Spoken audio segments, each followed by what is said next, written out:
Know the brand, what it is. People talk about brand like it's some kind of loose word. And I'm on kind of a pilgrimage or jihad, I guess the word I would use about brand. Brand isn't colors, brand isn't the logo, brand isn't all those things. Brand is two things. Let me tell you the fundamental definition of the word brand. It's something that we always put on a cow and occasionally a horse. That's where the word brand came from. It came from cowboys like me that have cattle, horses, livestock, and we let them loose on the prairie or into the pastures with others from other ranches. And we have to put an ownership on the side of them so that when we separate them in the spring or the summer or the fall, depending on when we do our sorting, we know who they belong to. Basically, brand is the side, means it's the identification of ownership on the side of a bovine. That's what brand means. And somehow it's been transferred over to this word for companies. Well, in a company, it means not the color, not the logo. It means what is your promise? Deliver. That's the brand. And as marketers, we don't own it. Now, a lot of people thought for years we owned it. We own the brand. I own the brand. You don't own it. You might shepherd it. You might water it. You might fertilize it. You might nurture it, but you don't own it. And never have, never will, because the customer does. And it's their perception of what the brand is what that is. So what is your promise to that customer? And that's what we need to figure out and do. And if you're successful at that, man, you can be very successful. And you have to learn to stand for something. I put this up as a slide real quick. I want to just talk to you about this on the right, but I do this for people because you've got to do this in your organization. When I got to Kodak, they'd actually changed the logo before I got there.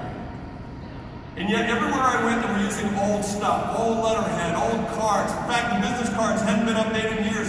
In fact, when you got to Kodak, when you started at Kodak, they took your picture and put your picture on a business card. And the average employee at the time when I got to the company was 27 years. I would be in meeting looking at people with their business card and looking at them and looking at the card going, holy crap, I can't even, who is this person? And so I sent out a memo saying we're going to retake all the pictures in the company. At the time, it was like 50-some thousand photographs of people we're going to have to retake at the time. And I had people who fought me and said, we can't do that. I said, why? They said, we can't afford retaking pictures of all the employees. I said, we're freaking Kodak. Are you kidding me? If we can't afford to retake pictures, how the hell do we expect the customers to take pictures? And they fought me. So I pushed it, I pushed it, I pushed it. They kept fighting me for weeks as it went on. And finally I decided to do what any change agent should do. Any person who wants to think big and act bigger should do. At 5 o'clock at night, one night, I grabbed a couple of 6-packs of beer, went down to the IT department. And after everybody had gone home, I deleted every single JPEG and every computer in the company. Because I wanted to be safe to wipe them all out. And I uploaded everybody's ID pictures. You ever see those? Look at that card. I also did, I changed it. I said, look, we're going to change it. We're going to put everybody's Facebook, we're going to put their Twitter accounts. This has been, I mean, nobody was doing this. I said, that's what we're going to do. And I said, oh, by the way, on the back of the card, we're going to allow anybody to put a personal branding statement. Whatever they like, if they like their cats more than their kids, put their cats on the back of the card. Guess who came to see me? Legal. HR. They said, you can't do that. I said, why? They said, Jeff, you have no mechanism to stop anybody if they do something and put something inappropriate on the back of the card. What happens if they do? I said, I hope they do and liven this freaking place up around here, right? I said, besides, how are we supposed to find out who the stupid people are? True story, they didn't have an answer, so I went through it. And by the way, you do get a couple of stupid people. It's always interesting. They put that on the back of the card? It doesn't even look real, man. It's a true story. Oh, grab your cameras. This is a call to action. Take a picture, go to launch.thinkbigtour.com. I'm giving away a big trip to New York City. We put this in here, my team put it in here for you. I'm giving away first class tickets to New York. We pick you up at the airport, fly you into the city by a helicopter. We take you out to dinner. I'll take you to Colbert or to Jimmy Fallon or two of my buddies. We'll get you tickets. We'll take you backstage and do that stuff. We'll take you to dinner. And I've also got tickets for you to play. Plus, we'll give you a handmade jacket, some chocolates, some scotch. a show part watch worth about $20,000 or $30,000. Yeah, watch, think about it. You gotta think big, you gotta act big, you gotta go to the site. Last but not least, let me leave you with this story. When I was in college, Sioux Falls, South Dakota, my job was to bring speakers onto the campus, lecturers, some of the greatest speakers of all time. Margaret Thatcher, Elie Wiesel, Mikhail Gorbachev, Andrew Young, John Lewis, Ralph Nader. I picked up Ralph Nader at the airport in a 1976 Ford Pinto. He wouldn't get in the car. For those of you who are laughing, please explain it to the young people behind you who don't have a clue what the hell we're talking about. It's a true story. I had to borrow $20 from somebody at the airport to get up a cab.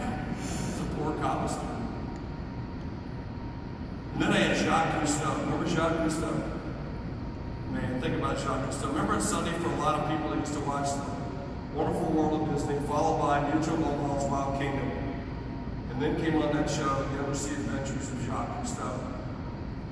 The greatest explorers of our time, exploring one of the greatest unknown vast ocean that we still don't even know enough about. And here I was, with him, out to dinner, drinking wine the night before the event. Starts regaling me with story after story. And he tells me how he's down deep, about 130 feet, which if you know anything about diving, you know is dangerous, because when you come up, you must come up in stages, because you can get what they call the bends. The bends is an ailment or condition that's occurred when you come up too fast, and the depressurization of that causes the air molecules to expand too quickly in your bloodstream, and they explode, and it becomes very painful. And that's if you live. You will be lying there in pain for a long, long time. And the way the divers keep track is they kind of do a formula with the mix of the air and the time and the depth. So he knew he had about this much time that he had to get back up, and he was running out of time, and he was in an underwater cave. And as he started making his way out, he hit the top of the cave with his air hose, and it caused just a pinpoint prick, a little tiny hole.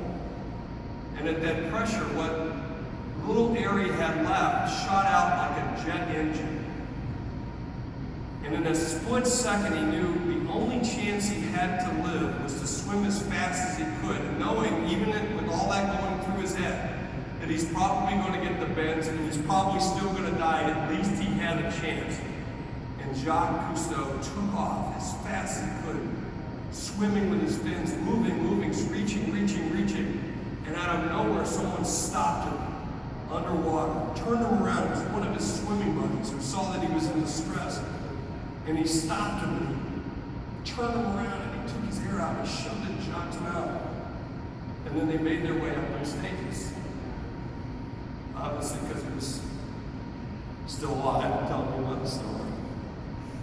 And I turned to him and I said, Mr. Cousteau, you could have died. Weren't you scared? And he turned to me and he said, Jeffrey, one should never be scared when you're in good company. So you look around you, and in this community, in this organization that you have, and the opportunity for you to come together with some of the greatest marketers over these few days, and some of the greatest minds, and some of the greatest business people that are just sitting in this audience. And the other programs that you'll have the opportunity to participate in throughout the year, you don't forget, you are in great company. It's been a pleasure to be with you all. Back on the backside, of course, for those who are lucky enough to get it. Those that aren't, buy one anyway. I got a lot of horses